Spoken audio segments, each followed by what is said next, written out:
नमस्कार। हिमाचल कला संस्कृति भाषा अकादमी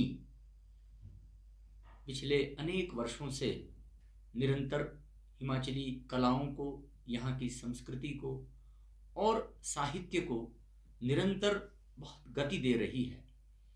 इस गति में यह अकादमी किस प्रकार अपने कार्यों को नया स्वरूप देती है, इस संदर्भ में बातचीत करने के लिए आज हम उपस्थित हुए हैं इस हिमाचल कला संस्कृति अकादमी के माननीय सचिव डॉक्टर करम सिंह जी। मैं इनका स्वागत करता हूं। नमस्कार डॉक्टर साहब, आज हम आपसे बात करना चाह रहे हैं कि यह अकादमी कैसे काम करती है। तो सबसे पहले तो आप हमारे दर्शकों को यह बताएं कि इस अकादमी की स्थापना कब हुई थी और इसके उद्देश्य क्या हैं। हिमाचल कला संस्कृति भाषा अकादमी की स्थापना हिमाचल प्रदेश विधानसभा के एक प्रस्ताव द्वारा सितंबर 1971 में हुई। तब से अकादमी निरंतर गतिशील है।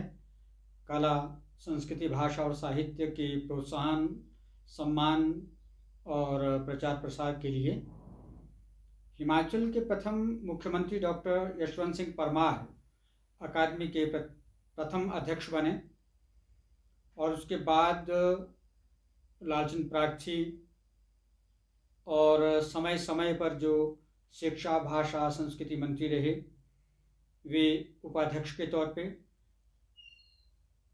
कार्य करते रहे और उनके मार्गदर्शन में विभिन्न योजनाओं का सृजन हुआ। हिमाचल के मुख्यमंत्री अकादमी के अध्यक्ष होते हैं और प्रत्येक अध्यक्ष के कार्यकाल में अकादमी में विभिन्न योजनाओं के माध्यम से लेखकों और साहित्यकारों, कलाकारों के प्रोत्साहन और सम्मान के लिए विभिन्न योजनाओं को तैयार किया गया, उनका क्रियान्वयन हुआ और अकादमी अपने इन 50 वर्षों की यात्रा में विभिन्न क्षेत्रों में महत्वपूर्ण उपलब्धियां अर्जित कर पाई है। जी, इसका स्वरूप कैसा है? जैसा मैंने पहले कहा कि अकादमी के अध्यक्ष माननीय मुख्यमंत्री होते हैं और जो प्रभारी मंत्री हैं वे कार्यकारी परिषद के अध्यक्ष होते हैं और सरकारी सदस्यों के अतिरिक्त कार्यकारी परिषद में 3 सदस्य सरकार द्वारा मनोनीत किए जाते हैं जी। और प्रत्येक जिले का प्रतिनिधि एक लेखक साहित्यकार होता है और कला के क्षेत्र में भी निष्पादन कला और ललित कला के भी उसमें प्रतिनिधि प्रदेश के भीतर भी और प्रदेश के बाहर के भी सामान्य परिषद में रहते हैं। अकादमी का जो मुख्य कार्य है, योजनाओं का निर्माण, उनका क्रियान्वयन करना और वर्ष भर के बजट को अप्रूव करना और गतिविधियों को चलाना, ये कार्यकारी परिषद के कार्यक्षेत्र में आता है। जी। और सरकार में जो सचिव भाषा संस्कृति रहते हैं वे कार्यकारी परिषद के पदेन उपाध्यक्ष रहते हैं। निदेशक भाषा संस्कृति सदस्य के तौर पर इसमें क्रियाशील रहते हैं और सचिव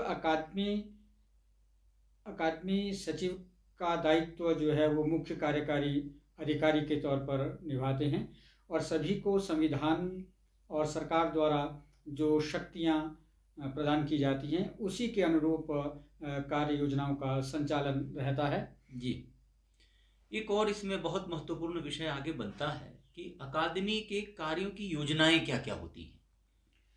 देखिए, अकादमी का जो प्रमुख उद्देश्य है वो है पारंपरिक और समकालीन भाषा, साहित्य, कला और संस्कृति का प्रोत्साहन, सम्मान, संरक्षण, प्रकाशन, प्रचार प्रसार, डॉक्यूमेंटेशन और विभिन्न योजनाओं के माध्यम से कलाकारों, साहित्यकारों का जो सृजन है उसको पाठकों तक, लोगों तक पहुंचाने का प्रयास करना और पत्रिकाओं का प्रकाशन, पुस्तकों का प्रकाशन, यह भी अकादमी का प्रमुख कार्य है। इसके साथ साथ अगर हम देखें पुस्तकों के प्रचार प्रसार के लिए पुस्तकों की थोक खरीद लेखकों की जाती है और उनको सार्वजनिक पुस्तकालयों में पहुंचाया जाता है, निःशुल्क वितरण किया जाता है। कला के क्षेत्र में गुरु शिष्य परंपरा के अंतर्गत प्राचीन जो हमारी पारंपरिक कलाएं हैं उनका प्रशिक्षण प्रदान किया जाता है और उनको स्कॉलरशिप दिया जाता है। अकादमी विभिन्न साहित्यिक कार्यक्रमों के माध्यम से कवि गोष्ठी, संगोष्ठी, सेमिनार, कार्यशाला आदि का आयोजन करती है और हम अकादमी के माध्यम से कुछ जयंतियां राज्य स्तर पर मनाते हैं। जी जैसे 4 अप्रैल को प्रार्थी जयंती समारोह होता है जी। उसके बाद 11 जुलाई को पहाड़ी गांधी बाबा कांशीराम जयंती समारोह होता है जी। हर वर्ष 15-16 फरवरी को ठाकुर राम सिंह जी का राज्य स्तर पर जयंती समारोह मनाया जाता है जी। और संस्कृत के प्रकांड विद्वान आचार्य दिवाकर दत्त की जयंती मनाई जाती है जी। रंगकर्मी मनोहर सिंह की जयंती भी मनाई जाती है जी। और हिमाचल के जो प्रथम मुख्यमंत्री हिमाचल निर्माता डॉक्टर YS परमार हैं जी। उनकी भी प्रतिवर्ष 4 अगस्त को जयंती मनाई जाती है। जी। इसके अतिरिक्त भी बहुत सारे कार्यक्रम, कार्यशालाएं जी। भाषा, संस्कृति, साहित्य जी। और कला के क्षेत्र में किए जी। जाते हैं। कला के प्रोत्साहन के लिए कलाओं का प्रशिक्षण गुरु शिष्य परंपरा में भी होता है जी। और इस वर्ष टाकरी जो प्राचीन लिपि है जी उसके प्रशिक्षण के लिए भी योजना एक गुरु शिष्य परंपरा में यतन पंडित के पास कुल्लू में प्रारंभ किया गया है। ऐसे ही वाद्ययंत्र निर्माण की कला है, शिल्प कलाएं हैं और अन्य जो पारंपरिक कलाएं हैं उनके प्रशिक्षण के लिए भी इस वर्ष कुछ केंद्र खोले गए हैं जो 1 फरवरी से अपना कार्य प्रारंभ कर देंगे। जी जी। तो इनका ऐसे ही मान सम्मान की भी योजना रहती है जिसमें साहित्यकारों को हम पुरस्कार देते हैं। जी। तो अगर हम साहित्य पुरस्कारों की बात करें तो 7 पुरस्कार अकादमी प्रदान करती है। जी। 3 पुरस्कार हिंदी में दिए जाते हैं, काव्य, और दूसरा गद्य में और तीसरा विभिन्न विधाओं में।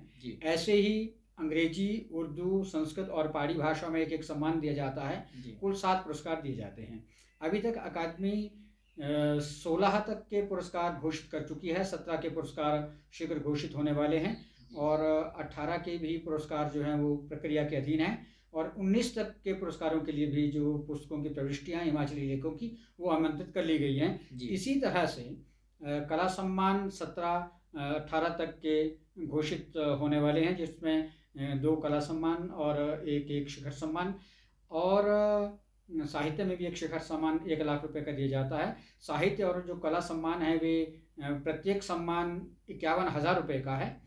इसके अतिरिक्त स्वैच्छिक संस्था को सम्मान दिया जाता है। पहाड़ी चित्रकला और चंबा रुमाल में भी कुछ प्रतियोगिता करवा करके प्रदर्शनियों के माध्यम से पुरस्कार सम्मान प्रदान किए जाते हैं। जी।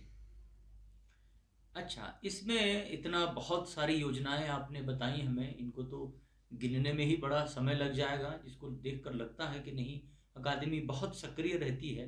तो आपके कार्यक्रम तो पूरे वर्ष चले रहते होंगे फिर? देखिए, जिस तरह मैंने कहा कि कुछ जो राज्य स्तरीय कार्यक्रम जयंती समारोह हैं वो निश्चित समय पर होते हैं और उसके अलावा जो अन्य स्मृति दिवस हैं, कुछ संस्थाओं के सहयोग से कार्यक्रम होते हैं और संस्थाओं को अनुदान भी दिया जाता है कार्यक्रमों के आयोजन के लिए, या कोई साहित्य कला से जुड़ा हुआ कार्यक्रम करना चाहता है तो उसको भी अनुदान, वित्तीय सहायता प्रदान की जाती है।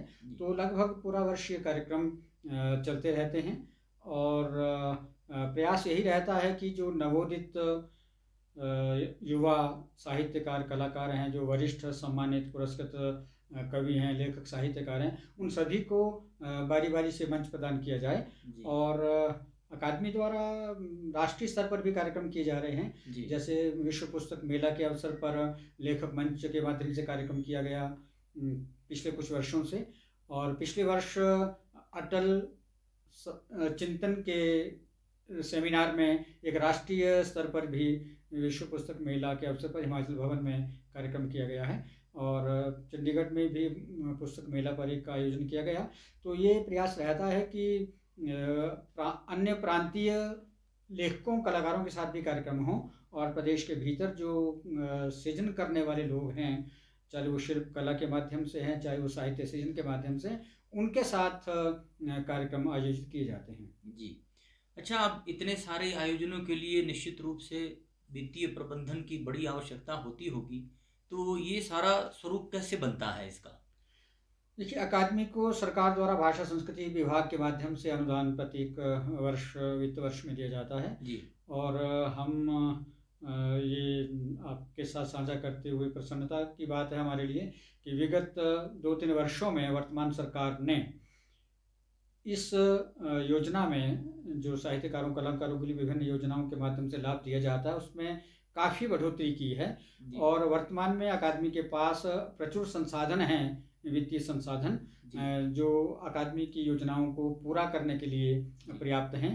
और अन्य जो कुछ अलग से कार्यक्रम होते हैं उसके लिए भी सरकार वित्तीय संसाधन उपलब्ध करवाती है। जैसे वर्तमान में अकादमी की जो प्राचीन पांडुलिपियां हैं, पुस्तकालय है, उसका डिजिटलाइजेशन का काम हो रहा है। जी। और उसके बाद योजना है कि अकादमी एक डिजिटल लाइब्रेरी एस्टेब्लिश करने वाली है मार्च से पहले पहले। जी। उसके माध्यम से, इंटरनेट के माध्यम से लाइब्रेरी जो है वो पाठकों तक पहुंच पाएगी और पाठक ये सूचना प्राप्त कर पाएंगे कि अकादमी के और राज्य संग्रहालय के पुस्तकालय में कौन कौन सी पुस्तकें उपलब्ध हैं जी। और वो उनका उपयोग कर पाएंगे।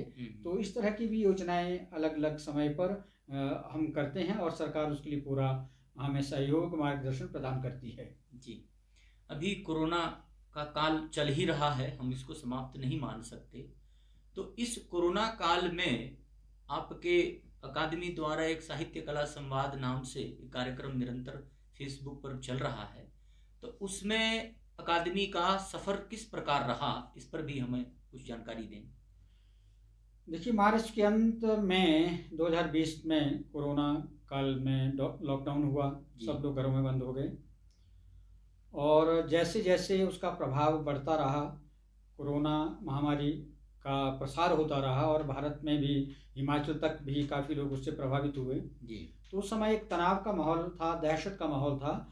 और सब साहित्यकार, कलाकार, सृजन धर्मी जो लोग थे वो अपने अपने घरों में बंद हो गए थे। जी। तो उस समय हमारे जो जयंती समारोह थे अप्रैल में होने वाले, वो नहीं हो पाए। कोरोना के काल में अकादमी का कार्य किस प्रकार चल रहा है, ये जो साहित्य कला संवाद हम निरंतर फेसबुक पर देख रहे हैं, वो सफ़र कैसा रहा, इस बारे में भी आप हमारे दर्शकों को बताएं। देखिए, पिछले वर्ष मार्च के अंत में जब लॉकडाउन हुआ तो उसके बाद एकदम सारी गतिविधियां बंद हो गई और कुछ दिन तक लोग ये जान ही नहीं पाए कि हो क्या रहा है। लेकिन जब लोगों को घरों में बंद होना पड़ा और कोरोना महामारी का प्रकोप दिन प्रतिदिन बढ़ता गया तो लोग तनावग्रस्त तो थे। और जो हमारे सृजन धर्मी लोग हैं, साहित्यकार हैं, कलाकार हैं, उनकी भी गतिविधियां बिल्कुल बंद पड़ गई, लोग घरों में बंद हो गए। इसी दौरान अप्रैल में हमारे कार्यक्रम थे जो नहीं हो पाए। तो धीरे धीरे फिर ये चिंतन शुरू हुआ कि अगर ये लंबा चलता है, और जैसा हमारे प्रधानमंत्री जी ने भी संकेत उस समय किया था कि हमें कोरोना के साथ रहने और जीने और चलने की आदत बनानी पड़ेगी। तो फिर हम कुछ साथी लोगों से अब बातचीत करने के बाद ये तय हुआ कि हम क्यों ना एक ऐसा कार्यक्रम फेसबुक के माध्यम से कुछ समय के लिए लाइव शुरू करें। और हमारे सहयोगी हितेंद्र शर्मा जी से बातचीत हुई, हमारे सदस्य डॉक्टर ओम प्रकाश शर्मा जी, इंद्र सिंह ठाकुर जी और कृष्ण मोहन पांडे जी आदि साहित्यकारों से, कलाकारों से कुछ जब चिंतन विचार विमर्श हुआ तो ये तय हुआ कि चलिए कुछ समय के लिए हम एक कार्यक्रम शुरू करते हैं। और वो कार्यक्रम धीरे धीरे चला। फेसबुक लाइव हमने शुरू किया, उसके बाद यूट्यूब पर भी लाइव उसको जोड़ने का प्रयास किया गया। और साहित्यकारों कलाकारों के सहयोग से और हितेंद्र शर्मा जी की जो इसके लिए डेडिकेशन थी, समर्पण उनका इस कार्यक्रम को लेकर के था, तो नई नई तकनीक के साथ जुड़ते गए, कार्यक्रम आगे बढ़ता गया। और एक समय ऐसा आया कि जब सब लोगों ने ये चाहा कि नहीं, ये कार्यक्रम निरंतर रहना चाहिए, फिर प्रदेश के अलावा बाहर के बहुत सारे कलाकार, साहित्यकार हमारे साथ जुड़ने लगे और राष्ट्रीय स्तर पर भी जो स्थापित, सम्मानित, पुरस्कृत लेखक हैं, कलाकार हैं, सिने जगत के कलाकार भी हमारे मंच पर आए। और 24 मई 2020 से चलने वाला ये कार्यक्रम अब तक निरंतर लगातार चल रहा है और इसमें अब तक हम 250 लगभग एपिसोड हर रोज 1-1 घंटे का प्रसारण पूरा कर चुके हैं। इस कार्यक्रम के माध्यम से नवोदित युवा, वरिष्ठ सम्मानित महिला, साहित्यकार, कलाकार सभी जुड़ पाए हैं, सभी को इसमें जुड़ने का अवसर मिला है। अब कार्यक्रम की समीक्षा भी की जा रही है, साप्ताहिकी का भी एक कार्यक्रम प्रारंभ किया गया है और परिचर्चा के लिए ये मंच बहुत अच्छा साबित हुआ है। संस्कृत सप्ताह, हिंदी सप्ताह, नई शिक्षा नीति पर परिचर्चा, संस्कृति की नीति पर परिचर्चा, अकादमी की गतिविधियों पर प्रचार प्रसार और अन्य जो राष्ट्रीय और सामाजिक चुनौतियां हैं उन पर भी जो हमारा विशेषज्ञों का पैनल है वो निरंतर उसमें परिचर्चाओं के माध्यम से बातचीत करता रहा है। अगर हम भाषाओं की बात करें तो उसमें भी बहुत अच्छी परिचर्चाएं हम इसमें कर पाए हैं और इसमें साहित्यकारों, कलाकारों का बहुत बड़ा योगदान रहा है। और सोशल मीडिया आज के दौर में एक बहुत सशक्त माध्यम है। तो अब अभी तक हमारा यही प्रयास है कि इस मीडिया का पूरा लाभ उठाते हुए इन गतिविधियों को आगे निरंतर जारी रखा जाए और अकादमी का ये प्रयास आगे भी सभी लोगों के सहयोग से जारी रहेगा। एक और बात इसमें बहुत अच्छी कही आपने कि भाषा को लेकर अकादमी बहुत सक्रिय रहती है। तो भाषाओं के लिए अलग से क्या क्या कार्यक्रम होते हैं या उसके लिए क्या योजना होती है? इसी में एक और प्रश्न मैं जोड़ना चाहूँगा कि हिमाचल प्रदेश पहाड़ी भाषा के लिए भी अपनी एक पहचान रखता है, तो पहाड़ी भाषा के लिए भी अकादमी कैसे कार्य करती है, उस संदर्भ में भी आप कुछ बताएं। देखिए, अकादमी अपने संविधान और योजनाओं के अनुसार संस्कृत, हिंदी, पहाड़ी, उर्दू और अंग्रेजी इन 5 भाषाओं में कार्य करती है जी।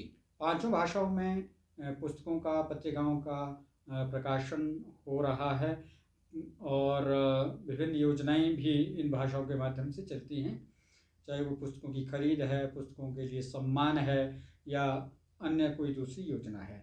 जी। भाषा के निरंतर बने रहने के लिए इस लॉकडाउन के दौरान 1-2 बहुत महत्वपूर्ण कार्य किए हुए हैं। एक NIT हमीरपुर के साथ जुड़ करके अकादमी ने NIT के एक प्रोजेक्ट में सहायता करते हुए कांगड़ी भाषा का एक डिवाइस बनाने के लिए प्रयास हुआ है और वो पूरा होने वाला है। उसके बाद मलयाली, कुल्लू आदि अन्य भाषाओं पर भी कार्य किए जाने की संभावना है। और वर्तमान सरकार का जो दृष्टिपत्र है उसमें भी भाषा, खास करके पहाड़ी भाषा के लिए कार्य करने की प्रतिबद्धता है। तो अकादमी अपनी योजनाओं के माध्यम से इस वर्ष पहाड़ी भाषा के लिए कार्य कर रही है और हम कुछ शब्दकोशों का निर्माण कर रहे हैं। इस समय हिंदी पहाड़ी पर्यायवाची शब्दकोश, जिसमें सारी बोलियों के जो पर्यायवाची शब्द हैं वो उसमें समावेश किए जाएंगे, एकत्रित किए जा रहे हैं और ये शब्दकोश हमारा पूरा होने वाला है। इसी वर्ष ये प्रकाशित भी हो पाएगा। तो इस तरह की योजनाओं का संचालन इन भाषाओं के प्रचार प्रसार और संरक्षण के लिए किए जा रहे हैं। एक और महत्वपूर्ण प्रश्न इसमें आ रहा है कि हिमाचल प्रदेश यद्यपि छोटा राज्य है, तथापि 12 जिलों में करीब करीब सबकी अपनी अलग से भाषा है। 10 भाषाओं का जिक्र आता है कि मंडयाली अलग है, चंबियाली अलग है, कुल्लवी अलग है, कांगड़ी अलग है। तो इन सारी भाषाओं का अकादमी कैसे समन्वय करती है? और जिस आप भाषा शब्दकोश की बात कर रहे हैं, तब उसमें किस तरह से इसका समन्वय करेंगे आप? इस पर भी थोड़ा विस्तार बताएं हमें। देखिए, अगर हम हिमाचल प्रदेश की बोलियों की बात करें तो उसमें भिन्नता है, इसमें कोई संदेह नहीं। लेकिन ये सभी बोलियां मूल रूप से संस्कृत भाषा से निकली हैं और समय समय पर इनमें रियासतों के आधार पर, जनपद के आधार पर या भौगोलिक परिस्थितियों के आधार पर थोड़ी सी भिन्नता बोलने में, लिखने में, सुनने समझने में आती है। लेकिन अगर आप इसका भाषा वैज्ञानिक दृष्टि से अध्ययन करें और संस्कृत मूलकता को देखें तो ये भाषा एक ही परिवार की बोलियां हैं। एक शब्द 5-6 जिलों में कॉमन बोला जाता है। कुछ शब्द ऐसे हैं जो उन बोलियों में अलग से बोले जाते हैं, तो उनको इन शब्दकोशों में या लिखने में या पत्रिकाओं के माध्यम से इस तरह से रखा जाता है कि जो शब्द 4 से अलग बोलियों में कॉमन है उसके लिए जिला या बोली का संकेत नहीं किया जाता है, और जो शब्द उसी बोली में अधिक प्रचलित है, अन्य बोलियों में उसका प्रचलन नहीं है या वहाँ उसकी उपलब्धता नहीं है, तो उसको उसी जिला के नाम से या उसी बोली के नाम से उसका उल्लेख किया जाता है कि ये शब्द किन्नौर में बोला जाता है, चंबा में बोला जाता है, पंगवाली में, गादी में बोला जा रहा है। तो उसमें संकेत उस तरह से किया जाता है। लेकिन हम ये मान के चलें कि 50% जो शब्द हैं, जो वाक्य विन्यास है, जो व्याकरण की संरचना है, वो सामान्य है, उसमें एक रूपता है, और जो थोड़ी थोड़ी भिन्नता है वो भी अब संचार माध्यम इतना ज़्यादा बढ़ गए हैं, सोशल मीडिया इतना अधिक प्रभावी हो गया है कि एक दूसरी बोली को आसानी से लोग समझने लगे हैं, थोड़ा बहुत बोलने भी लगे हैं। तो अब वो दूरी धीरे धीरे समाप्त हो रही है। वैसा ही साहित्य में, लिखने में, पढ़ने में भी आ रहा है कि चंबा की बात को शिमला वाला भी समझ लेता है, शिमला वाला की बात को चंबा वाला समझ लेता है। और इसमें एक आप देखें, जो हमने अभी एक लोक संगीत के कार्यक्रम फेसबुक के माध्यम से किए हैं, तो उसमें जो संगीत के कार्यक्रम हैं, तो नाटी कुल्लू, सिरमौर और शिमला में गाई जाती है, लेकिन ब्याह शादियों में, कार्यक्रमों में हर हिमाचल के किसी भी भाग में आप देखें तो वहाँ पर नाट्य का चलन है। कांगड़ा, चंबा, मंडी जनपद के जो क्षेत्र के जो गीत हैं वो दूसरे क्षेत्र में लाहौल स्पीति, किन्नौर और महासू, सिरमौर तक में गाए जाते हैं। तो भाषा और लोक संगीत, जो लोक साहित्य है, वो इनको पूरी तरह से जोड़ के रख रहा है। और दूसरे शब्दों में हम ये कहें कि हिमाचल का जो लोक साहित्य है, गीत, भाषा और संस्कार गीत यानी जो अन्य विधाएं हैं, वे हिंदी की पूरक हैं, संस्कृत भाषा को समृद्ध बनाती हैं। हिमाचल प्रदेश में 3 ऐसी भाषाएं हैं जिसमें किन्नौर की चिनाली भाषा है, जो एक समुदाय द्वारा बोली जाती है, वो अधिकांशतः संस्कृत से मिलती है। किन्नौर की चामंग भाषा है, जो एक समुदाय विशेष उसको बोलता है, वो पूरी तरह से संस्कृत पर आधारित है। इसी तरह से चंबा के भरमौर की गादी भाषा और पांगी की पंगवाली भाषा संस्कृत पर पूरी तरह से आधारित है, संस्कृत मूलक हैं। यही हमको जो प्रवृत्ति है वो 80% तक हिमाचल प्रदेश की अन्य बोलियों में भी देखने को मिलती है, और उसका जो व्याकरण का जो ढांचा है वो संस्कृत के मूल आधार को लेकर के है। और अकादमी ने हमारे अपने विद्वान जो अब नहीं है, लेकिन उनका जो साहित्य है पहाड़ी भाषा का, M.R. ठाकुर जी का, वो बहुत बड़ी देन है। उसके अलावा बहुत सारे लोगों ने इसमें काम किया है। टीकाराम जोशी का शब्दकोश है, श्यामलाल डोगरा, भाषा संस्थान मैसूर ने बहुत सारा कार्य किया है, भाषा विभाग और अकादमी ने बहुत सारे इसमें कार्य किए हैं। और ये प्रयास है कि इस तरह के जो कार्यक्रम हैं वो पहाड़ी भाषा को समृद्ध बना रहे हैं, इसको उन्नत बना रहे हैं। हिमाचल के पूर्ण राज्यत्व का यह 50वां वर्ष है, और इस वर्ष को सरकार उत्सव के रूप में मना रही है। इस उत्सव को अकादमी किस रूप से मनाना की तैयारी कर रही है, इस संदर्भ में भी हमें कुछ विस्तार से बताएं, ताकि हमारे दर्शकों को अपेक्षा जो बनी रहती है अकादमी के क्रियाकलाप की, उसका संपूर्ण उनको ज्ञान हो सके और उसका वो लाभ भी उठा सकें।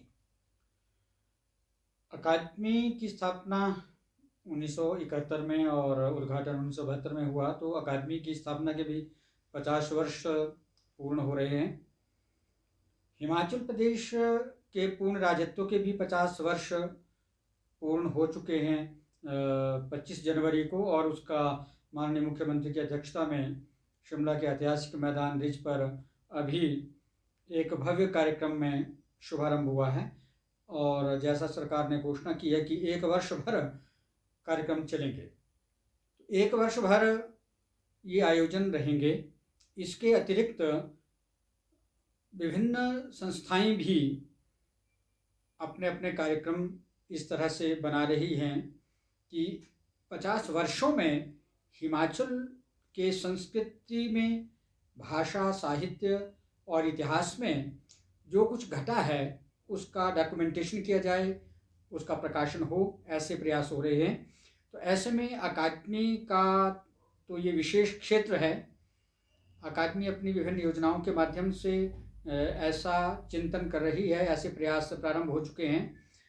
अभी कार्यकारी परिषद द्वारा कुछ निर्णय लिए गए हैं कि पुस्तक प्रकाशन में और शोध के क्षेत्र में, डॉक्यूमेंटेशन के फील्ड में भी हमें 50 वर्ष को ध्यान में रखते हुए क्या क्या योजनाएं संचालित करनी हैं। कला, साहित्य, भाषा और संस्कृति, इन सभी विषयों में हिमाचल प्रदेश में जो स्थिति है, और हम ये कहें कि ऐतिहासिक दृष्टिकोण से कि हिमाचल प्रदेश की स्थापना ही पहाड़ी भाषा और संस्कृति के आधार पर हुई है। उस समय जो संघर्ष हुआ है डॉक्टर यशवंत सिंह परमार के नेतृत्व में, प्रजामंडल के माध्यम से, विभिन्न संस्थाओं के माध्यम से, जिसमें व्यक्तियों ने, सामाजिक संगठनों ने और राजनैतिक दलों ने, सभी ने बढ़ चढ़ करके एक होकर के पूरे जोश से संघर्ष किया और हिमाचल पूर्ण राज्य बना, उसको दर्जा मिला। वो पहाड़ी भाषा और संस्कृति के आधार पर ही मिला है, जिसने हिमाचल को पंजाब से अलग किया। वो आधार भाषा है, साहित्य है, संस्कृति है, लोक साहित्य है, यहाँ की भौगोलिक स्थितियाँ हैं और यहाँ का जनजीवन है। और इस वर्ष में 50 वर्षों में हमारी यात्रा कैसी रही है, ये आत्मचिंतन का भी विषय है कि हमने कुछ बहुत अच्छा किया है तो उसको बढ़ाए जाने की ज़रूरत है, और किसी क्षेत्र में अगर कमियां रही हैं या हम अधिक नहीं कर पाए हैं तो उसमें भी आत्मचिंतन की समीक्षा की ज़रूरत है, ताकि उस क्षेत्र में भी कार्य किया जा सके। इसी तरह से हम अगर इतिहास की दृष्टि में से देखें, कला संस्कृति की दृष्टि से देखें, तो अधिकांश जो साहित्य पढ़ने पढ़ाने में आ रहा है वो पहले का लिखा हुआ साहित्य है, अनुवादित साहित्य है, चाहे वो इतिहास हो, चाहे आर्ट से संबंधित हो, चाहे कल्चर से संबंधित हो। अपनी दृष्टि से अपने लोगों के द्वारा और ऐसे लोगों के द्वारा जो उस संस्कृति में जन्मे हैं, पले बढ़े हैं, उसको अच्छी तरह से जानते हैं, ऐसा साहित्य अभी तक आना बाकी है।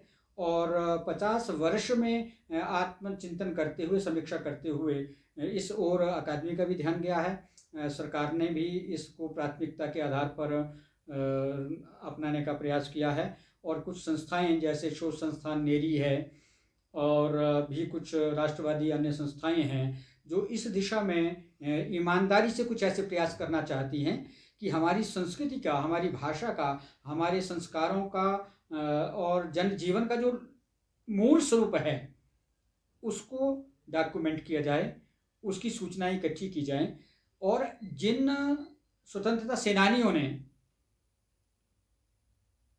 जो जेल में गए लेकिन कोई लाभ नहीं लिया, जिन्होंने बहुत सारी यातनाएं सही, या परिवार में, समाज में रहते हुए, अपने दायरे में रहते हुए, अपने परिवेश में विभिन्न माध्यमों से समाज सेवा के काम किए, लेकिन उनका कहीं उल्लेख नहीं है। तो अब ये समय है कि उन लोगों की पहचान की जाए जिन्होंने समाज सुधार के क्षेत्र में, सांस्कृतिक आंदोलन में, पुनर्जागरण में, संस्कृत के प्रचार प्रसार में, पहाड़ी भाषा के उन्नयन के लिए प्रयास किया है। रचनाओं के माध्यम से, पुस्तकों को लिखने के माध्यम से, गीत लिख करके, किसी ने छोटे पैमाने पर कार्य किया है, किसी ने बहुत बड़ा कार्य भी किया है, लेकिन उसको वो प्रसिद्धि नहीं मिल पाई, वो इतिहास में दर्ज नहीं हो पाए। तो ऐसे लोगों को खोज करके उनका जो महत्वपूर्ण योगदान है प्रदेश की भाषा, कला, संस्कृति के लिए, उनको भी सामने लाया जाए, उनको इतिहास का विषय बनाया जाए, उनको पाठ्यक्रमों में जोड़ने का, शामिल करने का भी प्रयास हो। ऐसे प्रयास भी अकादमी की ओर से किए जाने का प्रयास रहेगा, कोशिश रहेगी। और अगर हम अपनी प्राचीन विरासत की बात करें और हम लिपियों की बात करें, तो हिमाचल प्रदेश में 5-6 ऐसी लिपियां हैं जिनमें टाकरी जो है अधिकांश जिलों में प्रचलित रही है, चंबा, कांगड़ा, मंडी, कुल्लू, शिमला में। और पाबुची, पंडवानी, भट्टाक्षरी आदि जो लिपियां हैं वो आज भी सिरमौर के शिलाई और खड़का आदि क्षेत्रों में प्रचलित हैं, जिसमें साहित्य है, प्राचीन पांडुलिपियां हैं, उनका अध्ययन, अध्यापन और प्रयोग करने वाले लोग आज भी हैं, लेकिन ये विद्वान, ये पीढ़ी धीरे धीरे समाप्त हो रही है। इसलिए उनका डॉक्यूमेंटेशन ज़रूरी है, उन लिपियों को बनाया रखना जरूरी है। तो पिछले वर्षों में अकादमी ने शिलाई में इन प्राचीन सांचा विधा का डॉक्यूमेंटेशन किया। उस पर हमने फेसबुक लाइव कार्यक्रम में भी कुछ विचार विमर्श किया है। और प्राचीन लिपि टाकरी, जिसमें साहित्य भी है, ऐतिहासिक दस्तावेज भी हैं, शिलालेख भी हैं, ताम्रपत्र भी हैं, बहुत अमूल्य धरोहर इस लिपि में है। उसको पढ़ने वाले लोग कम हैं, धीरे धीरे समाप्त हो रहे हैं। तो अकादमी ने माननीय मुख्यमंत्री के मार्गदर्शन में अभी कार्यकारी परिषद द्वारा शिक्षा, भाषा, संस्कृति मंत्री श्री गोविंद जी की अध्यक्षता में निर्णय लिया गया कि टाकरी लिपि के लिए अकादमी गुरु शिष्य परंपरा में एक स्कूल प्रारंभ करें। तो कुल्लू में यतिन पंडित जी के माध्यम से ये प्रशिक्षण दिया जाना शुरू कर दिया गया है। और अगर हम ये बात देखें कि ये हमारा जो 50वां वर्ष प्रारंभ हो रहा है, इस वर्ष में लॉकडाउन के दौरान अकादमी ने ये भी प्रयास किया है कि सामूहिक तौर पर कार्यक्रम अभी नहीं हो पा रहे हैं और कोरोना के निर्देशों का पालन करते हुए हमें आगे बढ़ना है। तो ऐसे में बाल रंगमंच और पहाड़ी चित्रकला और टाकरी प्रशिक्षण कार्यशालाओं का हम 2-3 बार आयोजन कर चुके हैं। और आगे भी हमारी ये योजना है कि इन कार्यक्रमों के माध्यम से अधिक लोगों को हम सिखाने का प्रयास करें। और हमारा ये मानना है कि वर्चुअल जो ये ट्रेनिंग मिल रही है, वर्कशॉप हम दे रहे हैं, एक कार्यक्रम में पहाड़ी चित्रकला की एक कार्यक्रम में सप्ताह भर के लिए 30-40 लोग ऑनलाइन प्रशिक्षण प्राप्त कर रहे हैं। टाकरी के लिए सीखने में लोगों में बहुत ज़्यादा दिलचस्पी हो रही है, एक कार्यशाला में 40-40 लोग आ रहे हैं। ऐसे ही हमने जब बाल रंगमंच का ये कार्यक्रम प्रारंभ किया, जिसमें NSD से प्रशिक्षित हैं और युवा साहित्य कला पुरस्कार प्राप्त हैं दक्षा शर्मा मंडी से, उन्होंने भी एक कार्यक्रम हमारे लिए किया, बाल रंगमंच, और उसमें छोटे छोटे बच्चों को भी उन्होंने प्रशिक्षण प्राप्त किया। तो ये प्रशिक्षण पाने के बाद बच्चों ने अपने आप कार्यक्रमों का संचालन किया, अपनी प्रतिभा को दिखाया। उसमें कविता, गीत की प्रस्तुति, चित्रकला का निर्माण, शिल्पकला का निर्माण और बहुत सारी विधाओं के माध्यम से उसमें बच्चे जुड़ पाए हैं। और ऐसा ही एक कार्यक्रम चेतना पांडे जी द्वारा किया गया, तो उसमें हमने देखा कि प्रदेश से बाहर के अन्य प्रांतों के बच्चे भी हमारे साथ जुड़ रहे हैं। उसमें उत्तरांचल, पंजाब, जम्मू और राजस्थान और महाराष्ट्र से बच्चों ने जुड़ करके अपने प्रतिभा का उसमें प्रदर्शन किया। तो हम ये चाह रहे हैं कि अवकाश के दौरान इन कार्यक्रमों को और भी अधिक बढ़ाया जाए। तो हम अपने इन सभी लोगों से ये आग्रह कर रहे हैं और निरंतर ये कार्यक्रम ऑनलाइन प्रशिक्षण प्रदान करने के लिए आगे बढ़ रहे हैं। तो हम ऑनलाइन कार्यक्रमों के माध्यम से, पुस्तकों के प्रकाशन के माध्यम से, कार्यशालाओं के आयोजन के माध्यम से धीरे धीरे आगे बढ़ते जा रहे हैं। और अब जैसा जैसा कोरोना का प्रभाव कम हो रहा है और भारत को ये सौभाग्य भी मिला, ये गौरव भी मिला कि यहाँ पर 2 वैक्सीन जो है वो तैयार हो चुकी हैं हमारे अपने वैज्ञानिकों के द्वारा, और भारत सरकार ने उसका जो प्रचार प्रसार के साथ उपयोग है वो भी प्रारंभ कर दिया है। अब वैक्सीनेशन का कार्यक्रम तेज़ी से हर रोज़ किया जा रहा है। तो अब जो फरवरी में हमारे कार्यक्रम होने वाले हैं, जैसे 14-15 फरवरी को ठाकुर राम सिंह जी की जयंती का राज्य स्तरीय समारोह शोषण देरी हमीरपुर में मनाया जाना है, तो उसमें हमारा ये प्रयास रहेगा कि सरकार के निर्देशों का पालन करते हुए 2 दिन के भव्य कार्यक्रम राज्य स्तर पर आयोजित हों, जिसमें साहित्यिक गतिविधियां भी रहें और कलाकारों को भी उसमें कविताओं के माध्यम से सांगीतिक और सांस्कृतिक प्रतिनिधि के रूप में अपनी प्रस्तुतियों का अवसर मिले। तो ऐसा प्रयास किया जा रहा है। और अगर हम साहित्य की बात करें तो अकादमी ने ये तय किया है कि इस 50वें वर्ष में पहाड़ी भाषा का एक काव्य संग्रह है, पहाड़ी भाषा का एक कहानी संग्रह है और पहाड़ी भाषा में एक नाटक संग्रह है, जिसमें हिमाचल के लेखकों द्वारा लिखी गई रचनाएं शामिल रहेंगी, उनका भी प्रकाशन किया जाएगा। एक और प्रयास किया जा रहा है कि जो हमारे पुरस्कृत साहित्यकार हैं, कलाकार हैं, उनकी जो रचनाएं हैं, कहानियां हैं, कविताएं हैं, उनका भी एक अलग संकलन हिंदी में अलग से किया जाए, जिसमें उनकी प्रतिनिधि रचनाओं को शामिल किया जाए। एक अभी जब टांकरी की कार्यशाला हमने की है तो उसमें कुछ लोगों का सुझाव था और हम समझ रहे हैं कि वो बहुत अच्छा महत्वपूर्ण काम होगा कि पहाड़ी की कुछ चुनिंदा 40-50 रचनाएं लेकर के उनको टांकरी लिपि में प्रकाशित किया जाए।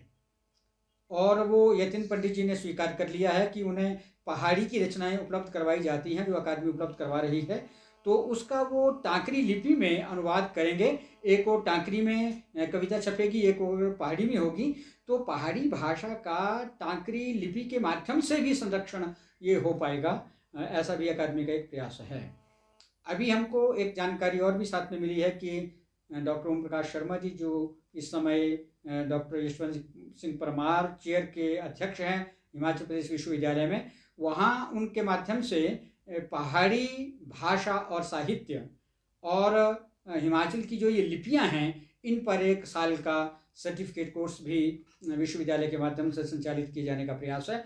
उसके लिए उनके द्वारा पाठ्यक्रम भी तैयार किया जा चुका है। जैसे ही उसकी स्वीकृति प्राप्त होती है तो वो भी एक बहुत बड़ा काम होगा कि पहाड़ी भाषा में पहाड़ी की लिपियों के लिए एक सर्टिफिकेट कोर्स मिल पाएगा, जिसमें कुछ लोग प्रशिक्षित हो पाएंगे और वो कल को कई पाठ्यक्रम के माध्यम से इन लिपियों का अध्यापन करने में भी समर्थ हो पाएंगे। तो यदि ये संभव हो पाता है तो ये एक बहुत बड़ी उपलब्धि रहेगी और 50वें वर्ष में हिमाचल की अपनी लिपि और अपनी भाषा आगे बढ़ पाएगी। एक जो और महत्वपूर्ण कार्य है पहाड़ी भाषा की दृष्टि से, वो है पहाड़ी भाषा को 8वीं अनुसूची में शामिल किए जाने का। अभी तक जो हमारे फिल्म मेकर्स हैं, जो डॉक्यूमेंट्रीज बनाते हैं, वे जब नेशनल लेवल पे किसी कंपटीशन में जाते हैं तो उनको डोगरी भाषा में अपने आप को सबमिट करके कंपटीशन में जाना होता है, जो कि हिमाचल के दृष्टिकोण से कतई अच्छा नहीं कहा जा सकता है, क्योंकि हमारी अपनी भाषा है। लेकिन पहाड़ी भाषा की अभी तक 8वीं अनुसूची में मान्यता नहीं है। ये प्रकरण पहले भेजा गया था संभवतः 2010 में उस समय की सरकार के द्वारा, और केंद्र सरकार से कुछ क्वेरीज के साथ ये वापस आया था। तो अब भाषा संस्कृति विभाग द्वारा सरकार को पुनः ये प्रकरण उन क्वेरीज को दुरुस्त करते हुए भेजा गया है और ऐसी उम्मीद है कि बहुत जल्दी 8वीं अनुसूची का ये प्रकरण भारत सरकार को पुनः विचार के लिए भेजा जाएगा। और नई शिक्षा नीति में जिस तरह से प्रधानमंत्री श्री नरेंद्र मोदी जी की अध्यक्षता में मातृभाषा को, आंचलिक भाषाओं को संरक्षित और प्रचारित प्रसारित करने का एक बीड़ा उठाया है, उसको प्राथमिकता दी गई है, तो हम हिमाचल के लोग ये जरूर उम्मीद करते हैं कि पहाड़ी भाषा को भी निकट भविष्य में 8वीं अनुसूची में स्थान मिलेगा। और ऐसा होने पर जो हमारे फिल्म मेकर्स हैं, जो हमारा साहित्य है, वो भी राष्ट्रीय स्तर पर पुरस्कृत हो पाएगा।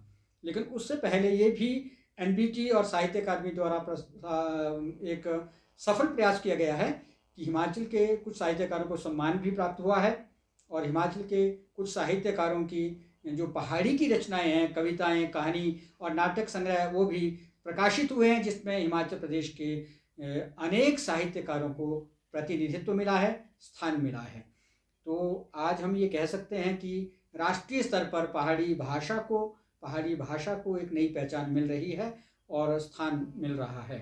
आज हमने हिमाचल कला संस्कृति भाषा अकादमी के सचिव डॉक्टर करम सिंह जी से बातचीत की और इस बातचीत में यह उभर कर सामने आया है कि किस प्रकार अकादमी हिमाचल की छोटी छोटे स्थानों पर रहने वाली कलाओं को, यहाँ की देव संस्कृति को, गीत संगीत के माध्यम से प्रस्तुत किए जाने वाली सांस्कृतिक विरासत को, यहाँ की विविध भाषाओं के संरक्षण को किस प्रकार प्रस्तुत करती है, किस प्रकार उसका संरक्षण करती है।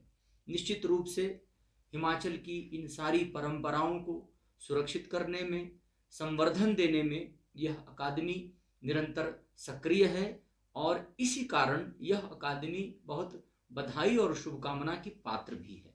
निरंतर इनके कार्य से हिमाचल प्रदेश अपने गौरव को सुरक्षित रख पा रहा है। मैं आशा करता हूँ कि यह अकादमी अपने उद्देश्यों को इसी प्रकार आगे ले जाएगी और हिमाचल प्रदेश अपनी इन संस्कृति के कारण पूरे विश्व में अपनी पहचान को बनाए रख सकेगा। आप सभी इस कार्यक्रम के साथ जुड़े हैं, यह हमारा गौरव है, ऐसे ही जुड़े रहें, ऐसा निवेदन है। सभी को बहुत बहुत धन्यवाद। डॉक्टर साहब, आपका भी बहुत बहुत धन्यवाद। नमस्कार।